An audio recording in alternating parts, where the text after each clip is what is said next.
So maybe while we are waiting, then let's me have the greeting, and maybe you all can introduce yourselves. So my name is Cassie. We are from Peplink, and then today's we got the webinar is about the firmware 8.0. We just released this webinar for weeks, and then now we will have some. This webinar actually will share with you what is news and some walkthrough, maybe some information about the features. So today's we invite our VAD distributor Frontier BV to help us to deliver the speech and then share with you all about the firmware things. So our key speaker is Joey. Joey, I know that you and your team will support for this webinar. Can you also introduce your teammates? Yes, thank you, Cassie. Yes, I'm Joey, a senior technical engineer for Frontier. I've done a few videos already on YouTube, and this is the first full webinar for Peplink. With me today is Yannick. Yannick is also an engineer here at Frontier, and Steve. Steve is also an engineer with Frontier UK. So that's a really nice lineup today. Yeah. And of course, we have our highly valued director, Sander, who is managing all the questions from you guys all today. So yeah, really good lineup. Yes. Okay, then I think let's start today's webinar. Yeah, thanks. Yes. All right. Welcome everybody. Welcome to the webinar about the Firmware 8.3.0. So we're going to discuss the new features and changes that have been made by the Peplink team. They worked really hard on this for quite some time. So it's really a pleasure to talk about that today. And hopefully you guys know a little bit more about the new firmware. So this firmware version of Peplink has, as I said, many new features and innovations that will come useful in many applications. Before we start, there are a few house rules. Like I said, Sander is responsible for the Q&A. We will have a Q&A session after the webinar is done. So we will be answering all of your questions if needed after most of the webinar. And yeah, like I said, my colleagues Steve and Yannick are also here. They will be answering with me the questions at a later date. So first off, the first feature that we want to discuss today is synergy mode. Well, it is a Frontier favorite. We have waited some time for this feature, and I must say, I made a small jump when I knew this was introduced, because we've been waiting for this a long time and we're really enthusiastic about this. With synergy mode, you could configure other Peplink routers as if they're integrated WAN interfaces. So this feature has two options. You have a synergized device and a synergy controller. The synergized device will act as the WAN source. So that's also shortened by SD if you look at the documentation on Peplink forum, and the synergy controller, and also shortened as SC. The synergy controller is the brain to manage all synergized devices. WAN interfaces, including Ethernet WAN, Wi-Fi WAN, and cellular WAN. So all of the WANs on the synergized device will appear as a native WAN interface. So if you have a MBX, which has maybe 4 or 2 cellular modems, and it can go up to 3 WANs, 2 USB WAN and 2 Wi-Fi WAN. If you have the MBX as a synergized device, you will see that on your, let's say, balanced SDX as all of the available WANs. So what do you need to set this up? So you must at least have, of course, 8.3.0 firmware. That's really useful. Both the synergized device and synergy controller must be running the same firmware version. That's also really important. So if you have a maybe a later 8.3.1 or a 9.0 firmware, and the Synergy controller is still running 8.3.0, you need to update that. You also need to have a care plan. So you need to have an active care plan. The system will validate the device's subscription prior to activating Synergy mode. This will allow for Synergy mode with one capable device without a care plan, with no extra cost, but you need to have the Synergize controller with an active care plan. So the Synergy controller must have at least one active WAN source. So you need to have one backup WAN available. This is so that they can reach in control, because in control is not necessarily needed. You don't need to put the device in control, but it needs to have an uplink to in control to start the process. Both Synergize device and Synergize controllers must be able to do that. To start off, you need to have the Synergize device completely clean, which means that you do a reset once you have updated from 8.3, and you cannot make any changes to that. Not even the admin password when connecting to the Synergize controller. So there must be nothing be done on that. So please make sure you have disabled any existing in-control provision settings on the Synergize device, because that will overrule your standard configuration. So if any group level configurations are in place, make sure that you filter out the Synergize devices by adding a tag and don't allow that tag to be managed. So the supported devices. For the Synergy controller and the Synergize devices, there are a few differences. So I've put them on screen, and there are a lot of to name out, but in all prime care devices are able to function as a Synergize controller and device, but accepting the UBR LTE and the Transit Mini. For the balance routers, basically all could be used as a Synergy controller for large majority, I must say. And for the max routers, there's also a really long list.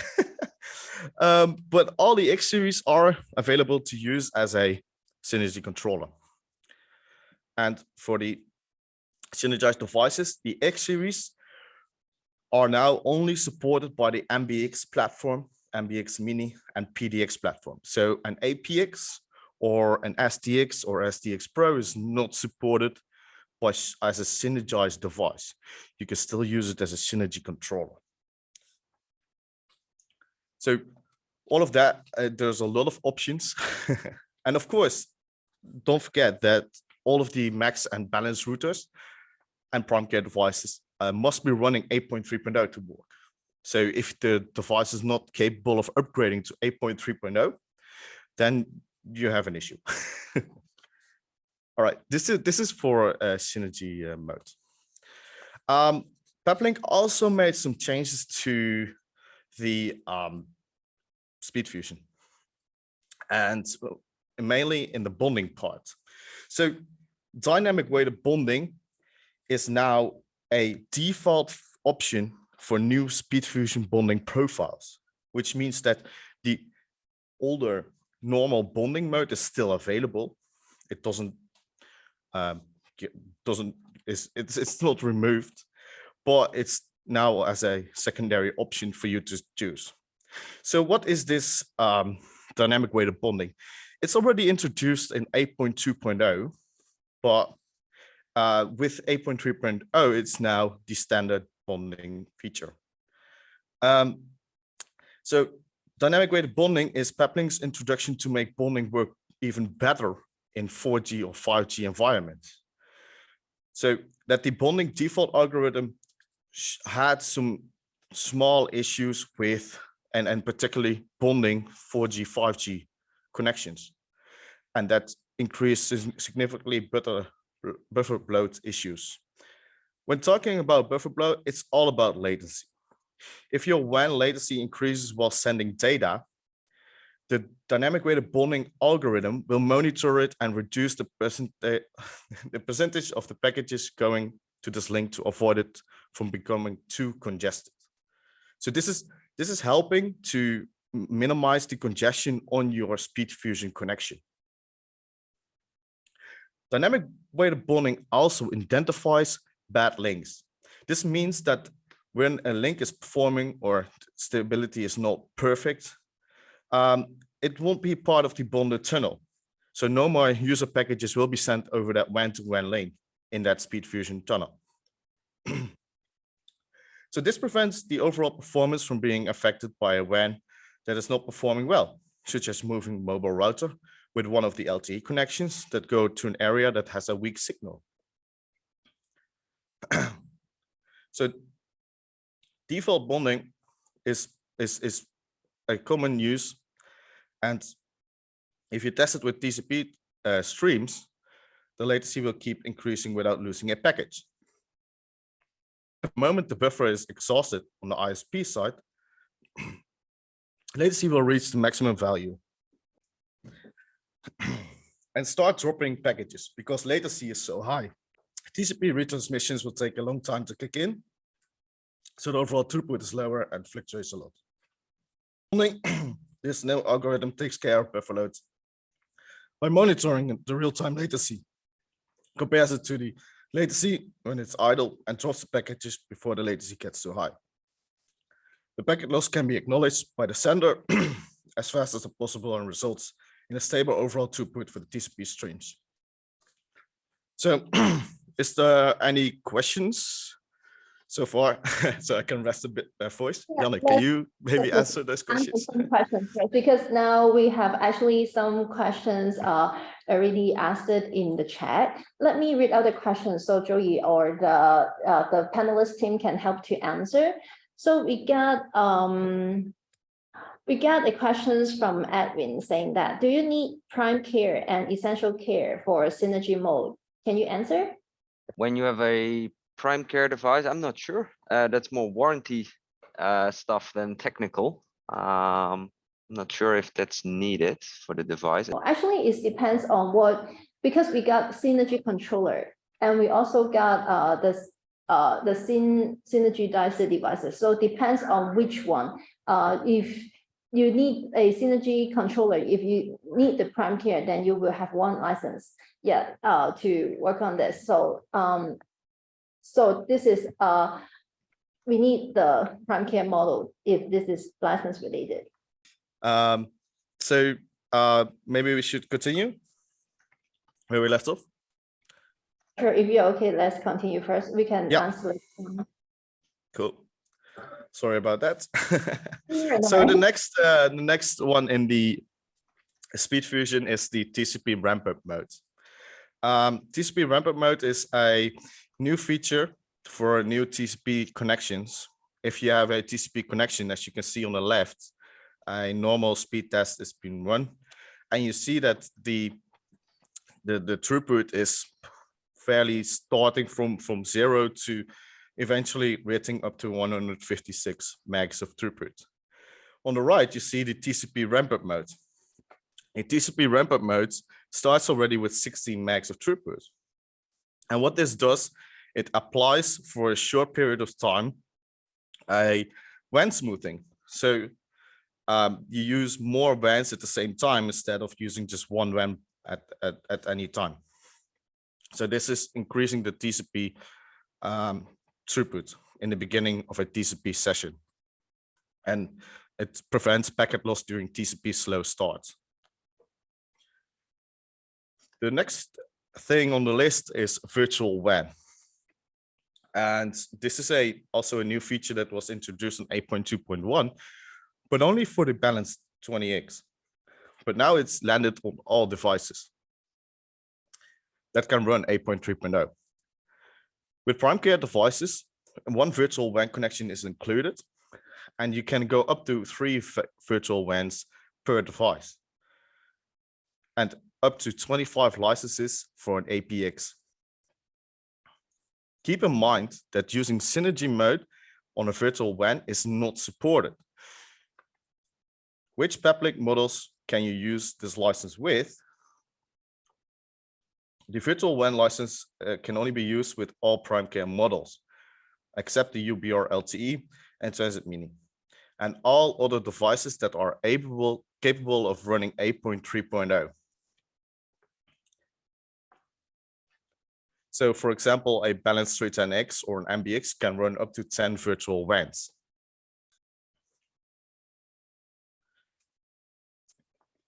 So that's it for virtual WAN. So these cellular changes. Peplink has made a lot of improvements on cellular WANs. So for example, you can now use 2x2 mode for the 5G-H or Cat1D devices.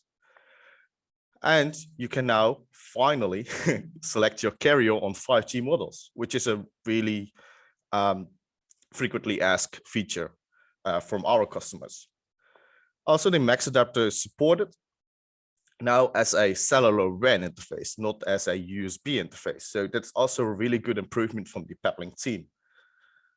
And of course, signal thresholds are now added on the 5G models, which means that now you have the option to select your signal threshold.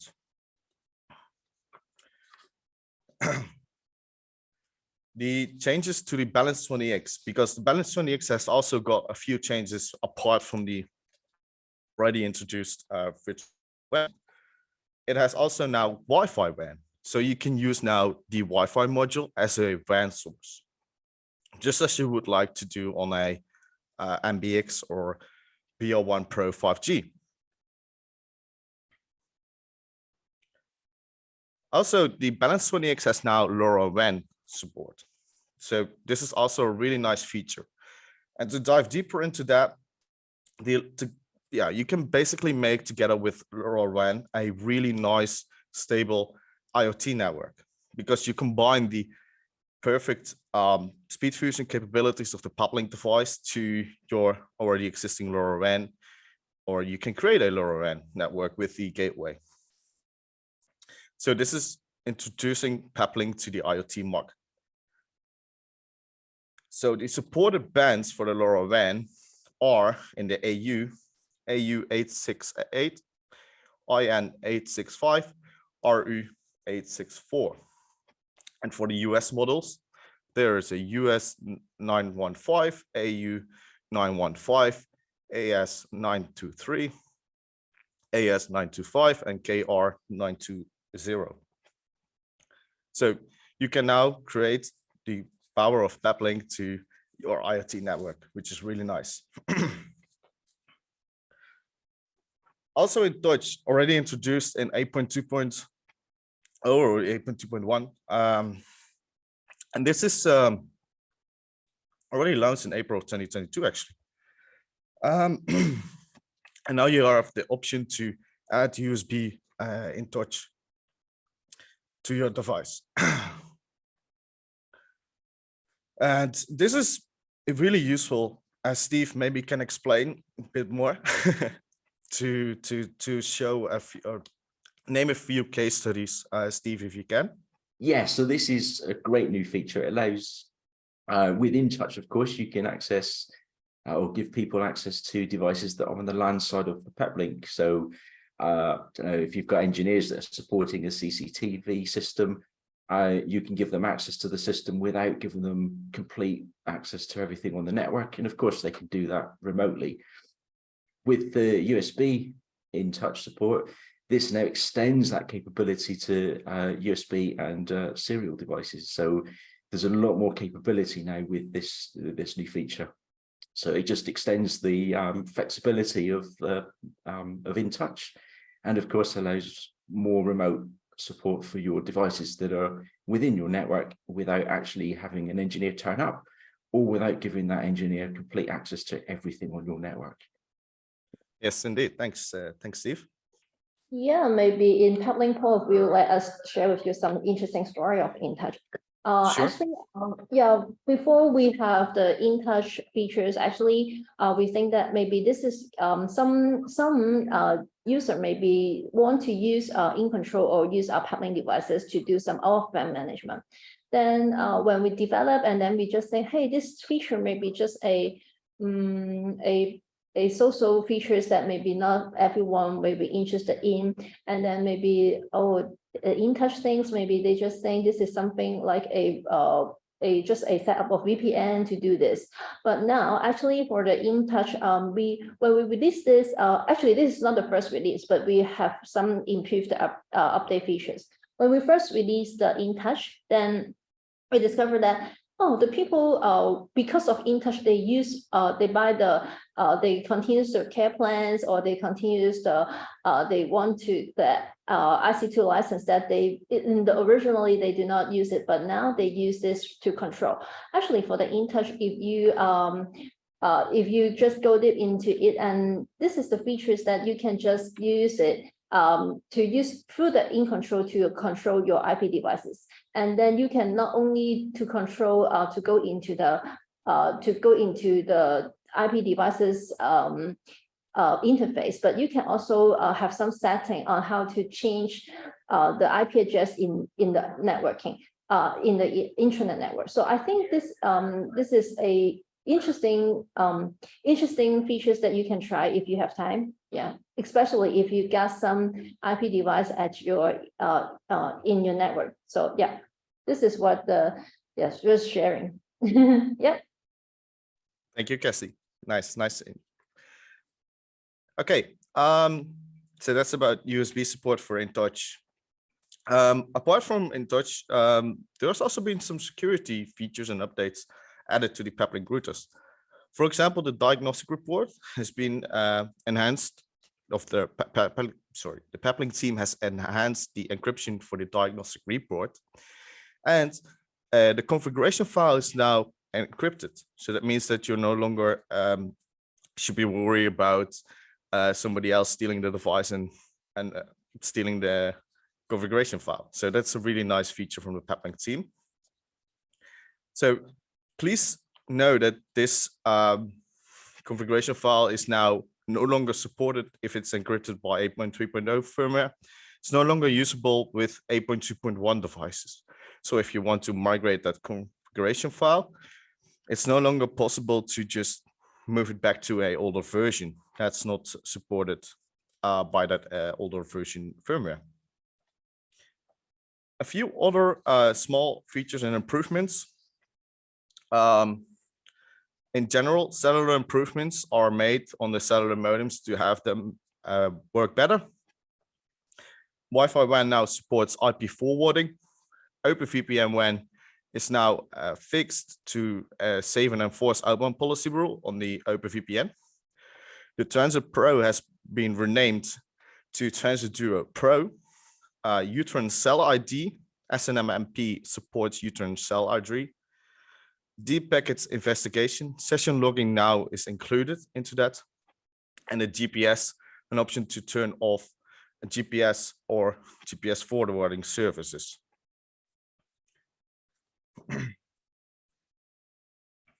So this is a bit about the new changes in 8.3.0. We have now some time to answer your questions. Jana, can you answer the question of David, maybe publicly?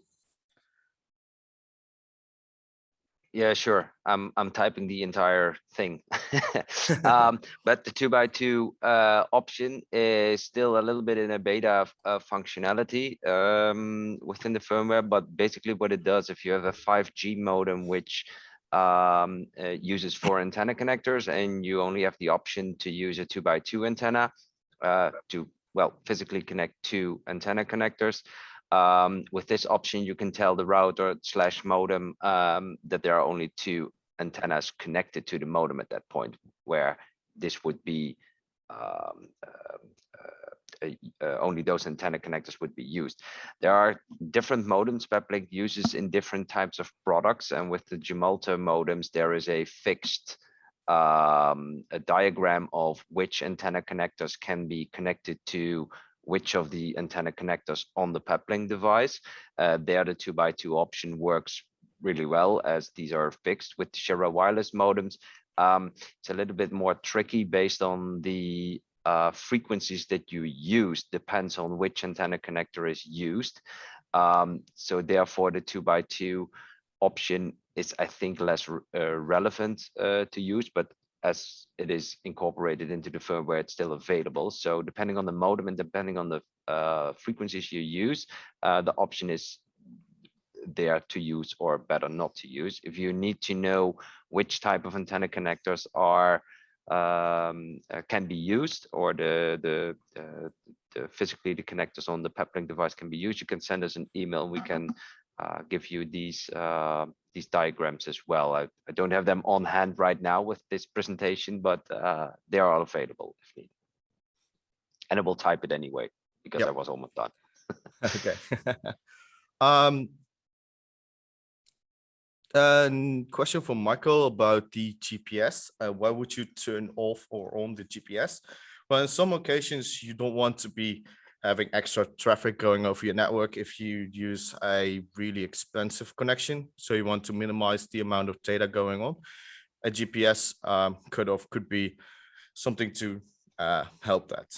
Also, in some occasions, the GPS not needed or is not allowed to be used. So that's why you might want to turn the GPS off. I hope that helps your question. Joey, I saw the questions. Actually, some of the audience may be still not very familiar with the synergy mode. So maybe can you please briefly again repeat what is synergy mode? Yeah. Yeah, so synergy mode is an option to add different WANs from different routers into your core router.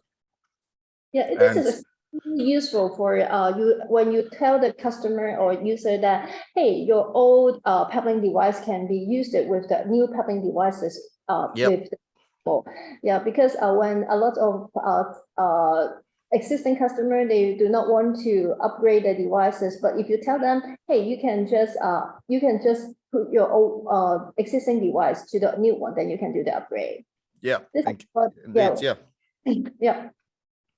And then, so some people are asking, do we need a care plan? Can you please go through this session?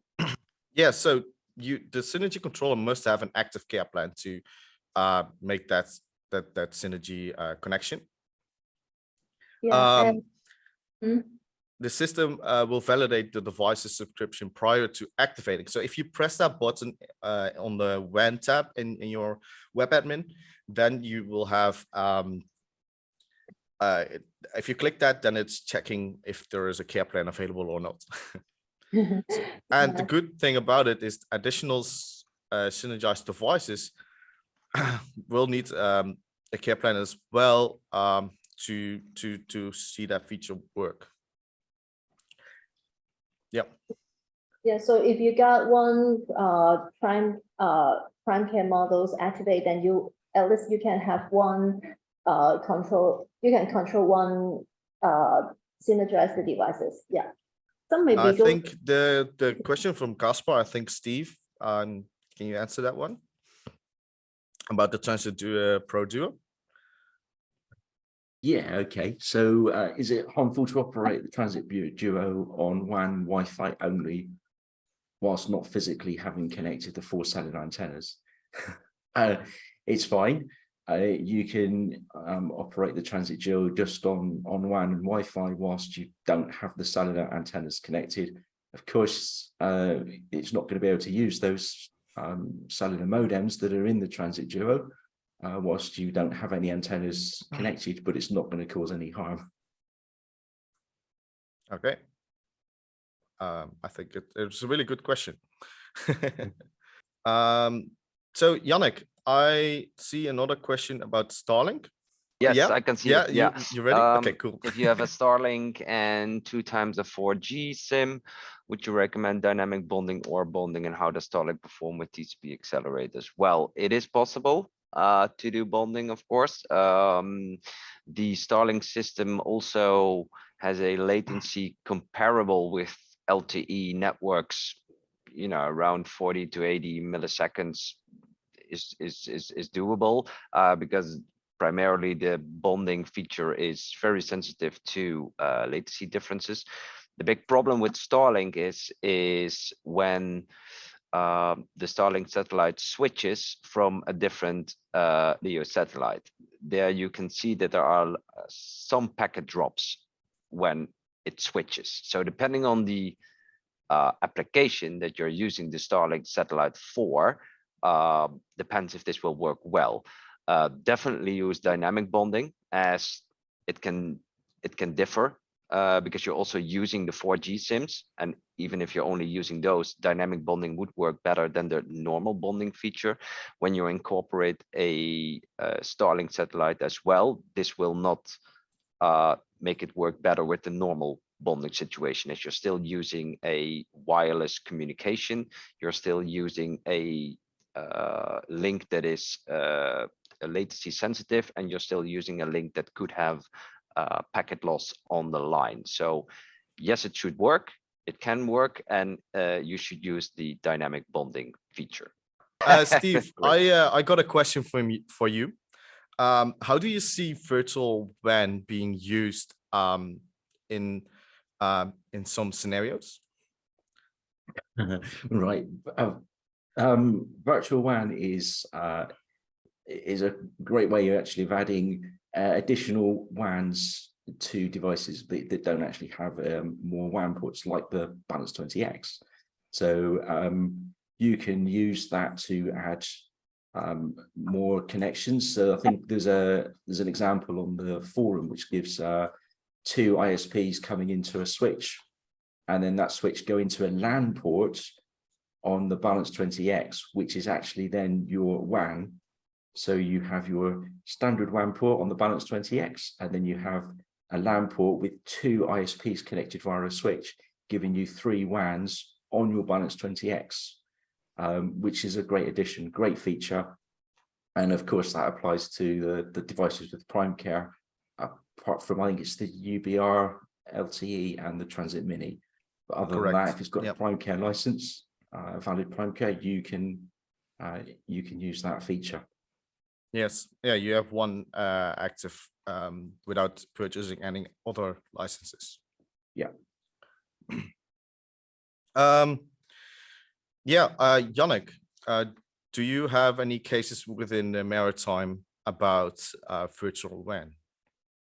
You see, it's going to be a really nice feature to add it, and where do you see it used? You mean virtual WAN or using synergy mode? Because virtual WAN, sorry. You see some. Yep. Well, I'm more a fan of the synergy mode, to be honest.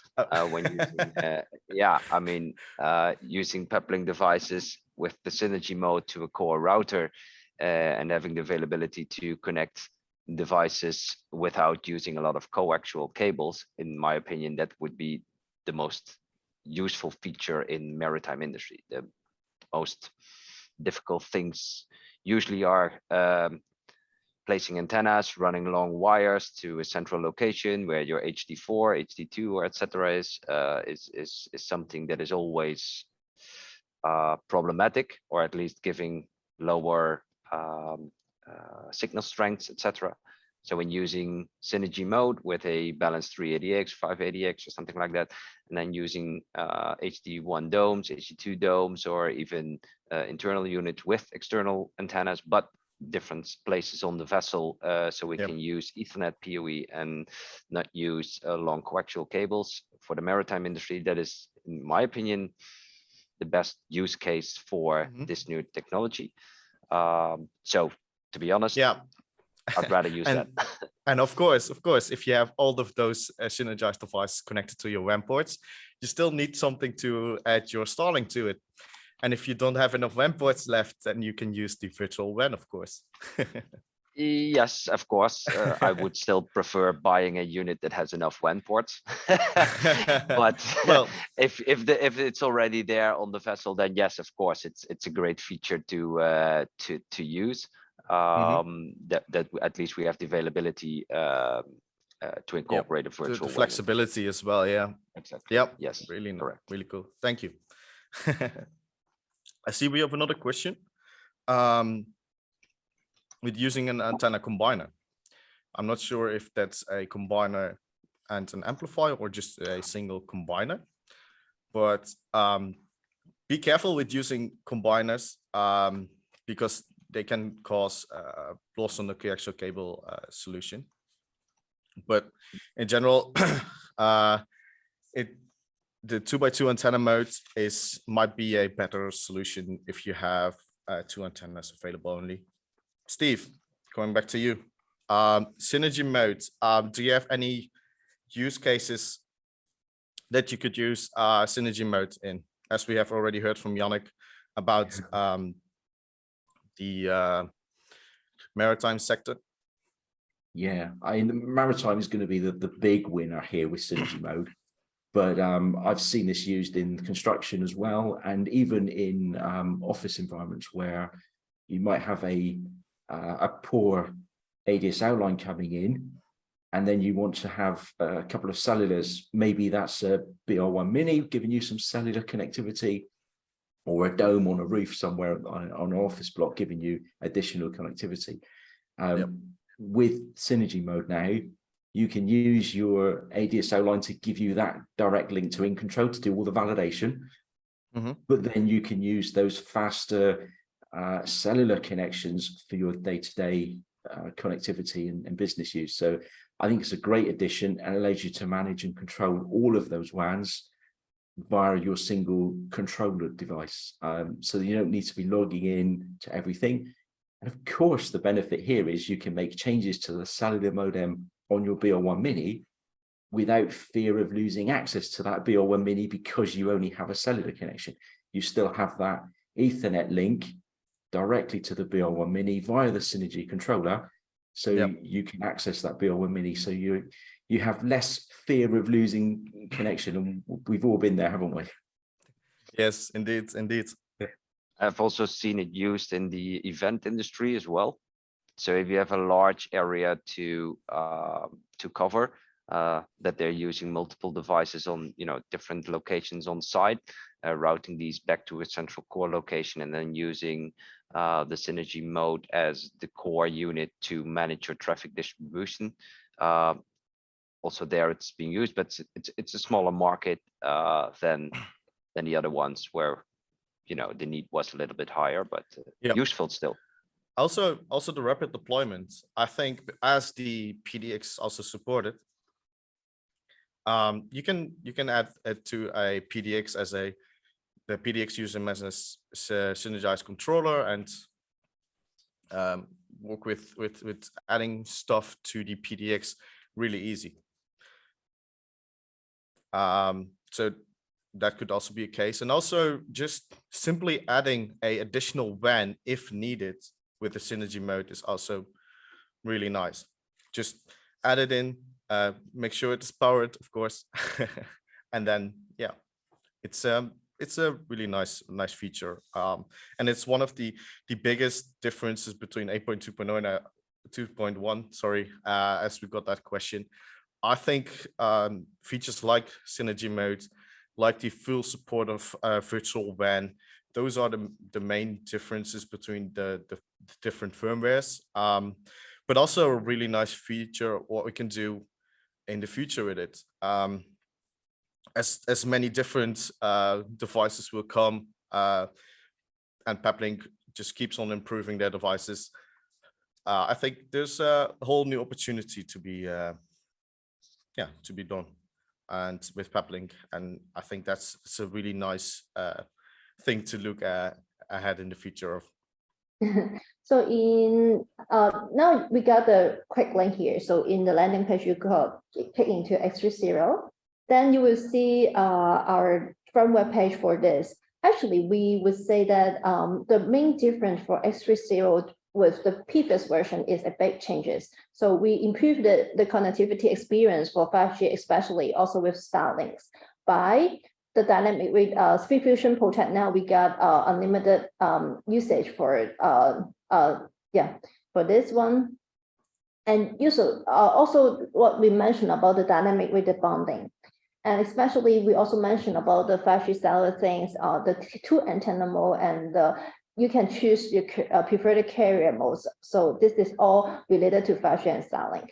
And then we also make more flexibility of WAN options, just like the synergy mode we mentioned.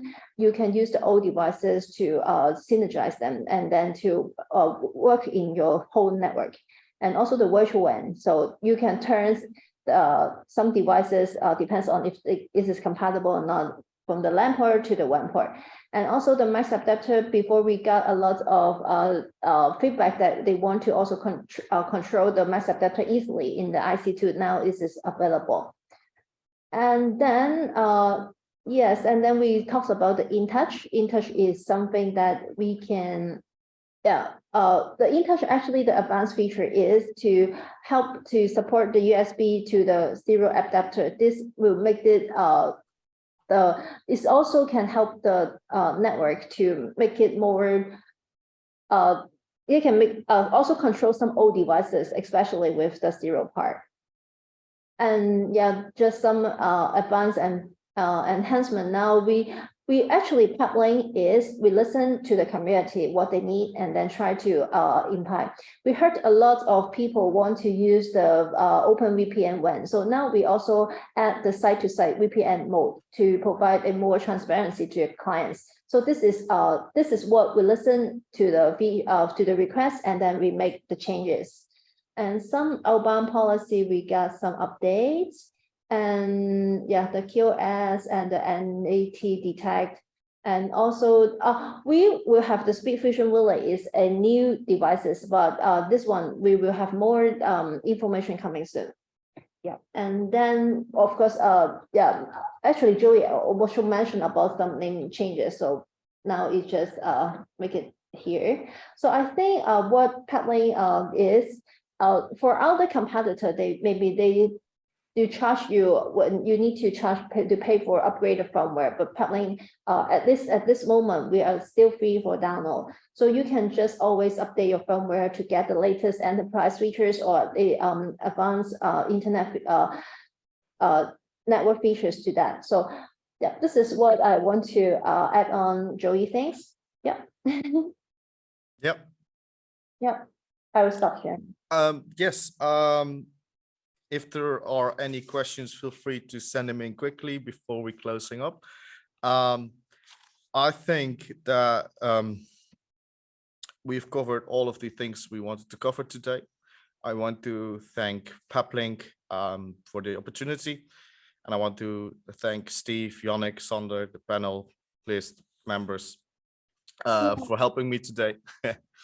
Very good for us to here to share some new features of that. And I saw one comment is saying that can we have some live screen?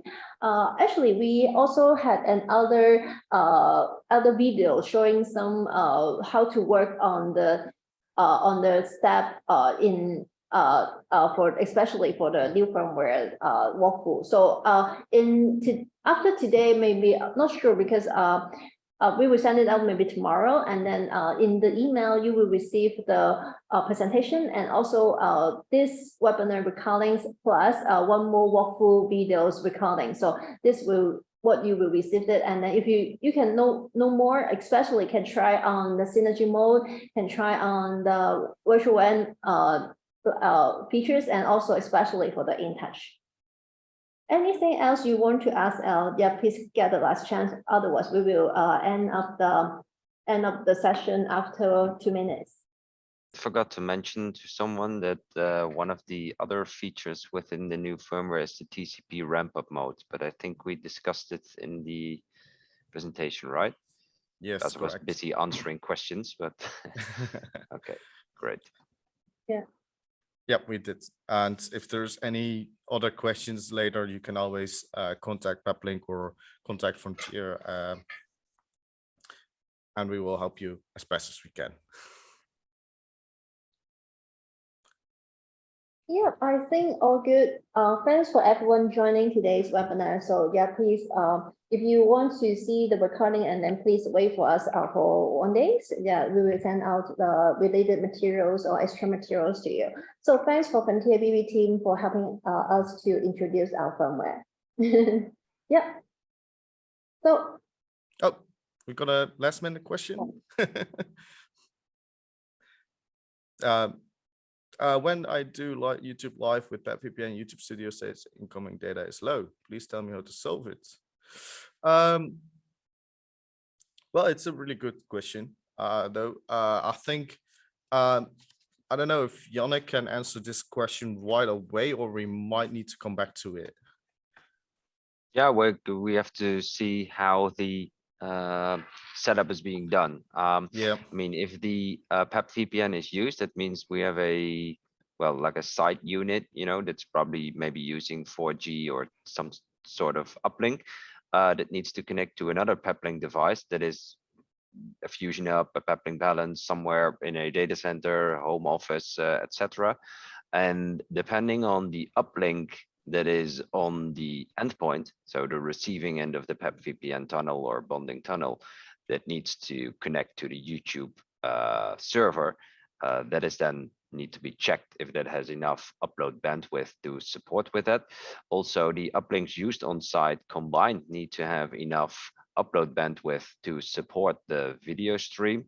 And also with video streaming, when using third-party software or hardware to suffice you with the uplink stream, it's usually used with multicast traffic. Multicast traffic is not very useful within layer 3 routing tunnels. So I would also advise in using a layer 2 VPN between the Peplink and the other Peplink that maybe supports giving you a higher throughput and less packet loss on the streaming packets. But we need a little bit more information, to be honest, to actually solve your problem. So you can still send us an email to support@frontierbv.com. We'll try to help you with setting up this streaming setup, maybe better or at least different, and see if we can help you with increasing the throughput to YouTube. Yes. Okay. I hope that answers the question. I think that was a really good one. Any You got another plans one to, regarding? yeah, we have another Yes. question. Just last minute questions. Any plans to support WireGuards? As far as I know, no. We do support No. OpenVPN at the moment. But But it's WireGuard also is, always great to go to the forum and put the feature request in. If there are anybody else out there that also needs this, they can vote it up and get the attention of the Peplink team. Yes, just like the OpenVPN, we did not try to do this in day one, but when a lot of people raising this in the forum, the feature request session, and then we listen and then we react. This is what Peplink.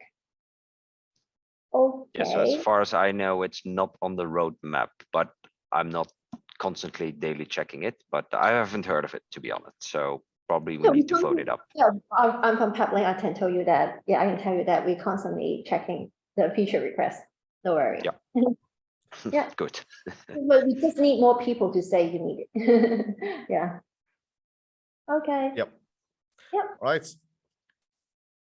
Yep, thanks for everyone. So yeah, again, please, if easiest way, if you want to try out the firmware, then you go to our peplink.com and then go to the one of the four square promote tab, and then you can click for the firmware 8.3, and then you can get the download links, and then you can get the features and more details when you click on the link in the web page. So thanks very much for BV team to help on today's webinar. And then, yeah, we will see you soon in the next call, in the next webinar.